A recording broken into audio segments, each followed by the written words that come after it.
بسم اللہ الرحمن الرحیم۔ السلام علیکم۔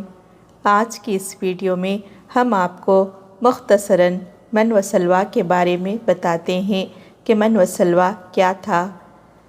جب حضرت موسیٰ علیہ السلام 6 لاکھ بنی اسرائیل کے افراد کے ساتھ میدان طیٰ میں مقیم تھے تو اللہ تعالیٰ نے ان لوگوں کے کھانے کے لیے آسمان سے 2 کھانے اتارے،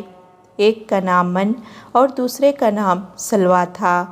من بالکل سفید شہد کی طرح ایک حلوہ تھا یا سفید رنگ کی شہد ہی تھی جو روزانہ آسمان سے بارش کی طرح برستی تھی، اور سلویٰ پکی ہوئی بٹیریں تھی جو دکنی ہوا کے ساتھ آسمان سے نازل ہوا کرتی تھی۔ اللہ تعالیٰ نے بنی اسرائیل پر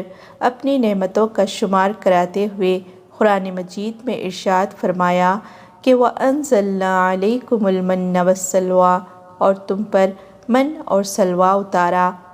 اس من و سلویٰ کے بارے میں حضرت موسیٰ علیہ السلام کا یہ حکم تھا کہ روزانہ تم لوگ اس کو کھا لیا کرو اور کل کے لیے ہرگز اس کا ذخیرہ مت کرنا، مگر بعض ضعیف الاعتقاد لوگوں کو یہ ڈر لگنے لگا کہ اگر کسی دن من و سلویٰ نہ اترا تو ہم لوگ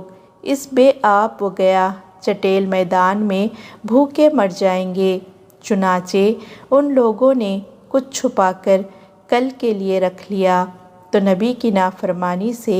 ایسی نحوست پھیل گئی کہ جو کچھ لوگوں نے کل کے لیے جمع کیا تھا وہ سب سڑ گیا اور آئندہ کے لیے اس کا اترنا بند ہو گیا۔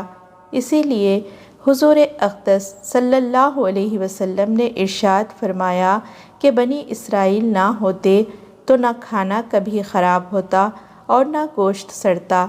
کھانے کا خراب ہونا اور گوشت کا سڑنا اسی تاریخ سے شروع ہوا، ورنہ اس سے پہلے نہ کھانا بگڑتا تھا اور نہ گوشت سڑتا تھا۔